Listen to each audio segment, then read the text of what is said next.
कपड़े धोने वाली बहू। शादी के पहले से ही विभा को कपड़े धोने का बड़ा शौक था। कभी नल के नीचे तो कभी तालाब के पास। अरे मेरी नीली वाली लुंगी नहीं दिख रही है। विभा की अम्मा, कहाँ रखी है लुंगी? अरे वो तो विभा ने परसों ही धोकर रखी थी आपकी अलमारी में, देखो वहीं होगी। वो ना मैंने आज धो दी, मुझे लगा कि गंदी हो गई होगी। अरे कैसे गंदी हो गई थी? उसे तो मैंने पहना भी नहीं। हे भगवान, इस लड़की के कपड़े धोने की आदत से परेशान हो गया हूँ मैं। जितना तो घर में राशन नहीं आता, उससे कहीं ज्यादा डिटर्जेंट पाउडर का खर्चा है। इसकी शादी करवा दो, शादी जाए अपने घर में ही करे काम, फिर चाहे घर के कपड़े धोने हो या पूरे गांव के। हाँ ठीक बोल रही हूँ, देखता हूँ मैं कोई लड़का। वो दिन भी आ जाता है जब विभा को देखने लड़के वाले आ जाते हैं। लड़की मुझे अच्छी लगी। होने वाली सास कहती है, बेटी अगर कुछ पूछना है तो पूछ लो।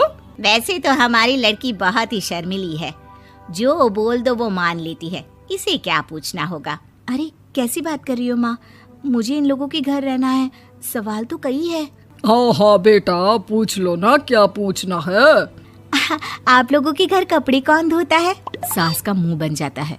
देखो, अगर तुम ये कहना चाहती हो कि तुम्हें कपड़े धोने नहीं आते तो सुन लो, कपड़े मैं ही धोती हूँ, लेकिन तुम्हारे आ जाने के बाद मैं रुमाल तक नहीं धोऊंगी। अरे चुप रहना भाग्यवान, बहू बेचारी घर आई नहीं, उसे डराना शुरू कर दिया।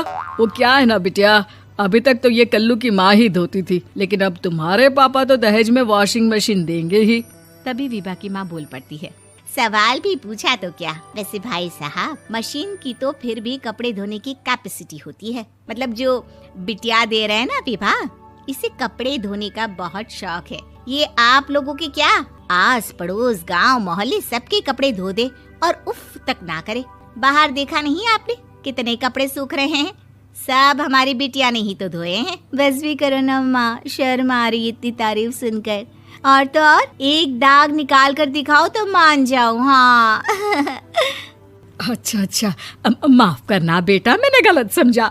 हमें तो रिश्ता बहुत पसंद है। और ऐसे जुड़ जाता है रिश्ता कपड़े धोने का शौक रखने वाली विभा का। उसकी शादी हो जाती है कोयला फैक्ट्री में काम करने वाले कल्लू के साथ। शादी के बाद अचानक विभा चिल्लाती हुई सास के पास आती है। सासू माँ, अरे सासू माँ कहाँ है आप?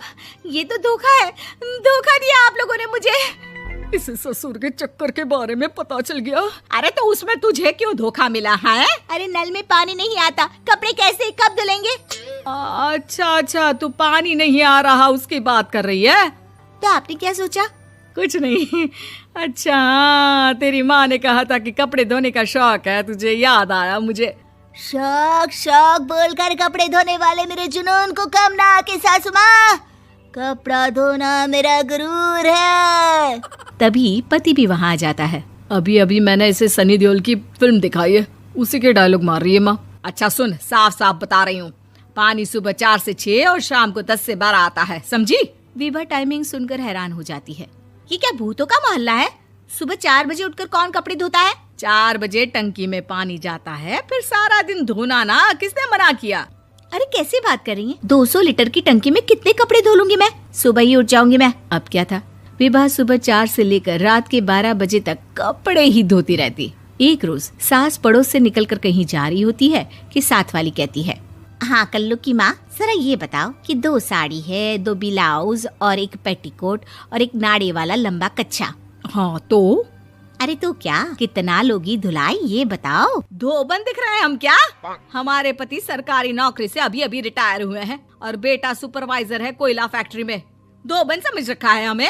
हाय रे कल्लू की अम्मा, माफ कर दो, वो तो मोहल्ले में यही सब बता रहे थे कि तुमने बहू को कपड़ा धुलवाने के काम में लगा दिया है। सास को पड़ोसन की बात सुनकर गुस्सा आ जाता है। वो घर पहुंचती है जहां घर के बाहर ही इतने सारे कपड़े सूख रहे होते हैं जितने कि किसी धोबन के घर पर। अरे ओ कल्लू की दुल्हन, बाहर निकल।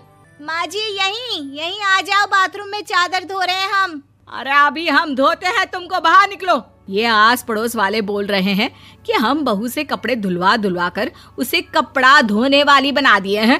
अरे छोड़ो ना माँ जी, किन लोगों की बातों में आती हो?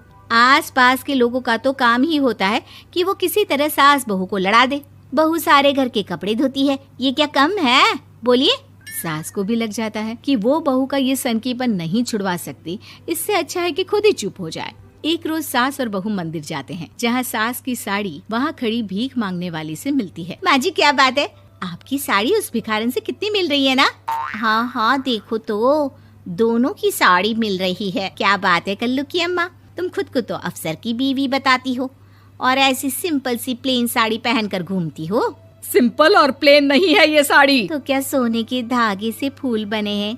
कुछ भी सासू माँ, कुछ भी। हाँ बने थे इस साड़ी में सोने के धागे से फूल। मेरे पति लेकर आए थे मद्रास से स्पेशली मेरे लिए 10,000 की। ताहे भाई साहब इस भिखारन के लिए भी सेम टू सेम साड़ी लेकर आए होंगे 10,000 की। सास उस वक्त तो कुछ नहीं कहती, लेकिन बहू के साथ घर आती है और अलमारी से एल्बम निकाल कर लाती है। ये साड़ी देख रही है, ये वही साड़ी है जिसे मैंने अभी पहना था। इस साड़ी में ये जो चमकदार फूल दिख रहे हैं ना, ये सोने के धागों से काढ़े गए हैं। लेकिन तू लोकल वॉशिंग मशीन ब्रश से घिस घिस कर सारे फूलों को निकाल कर साड़ी प्लेन कर दी।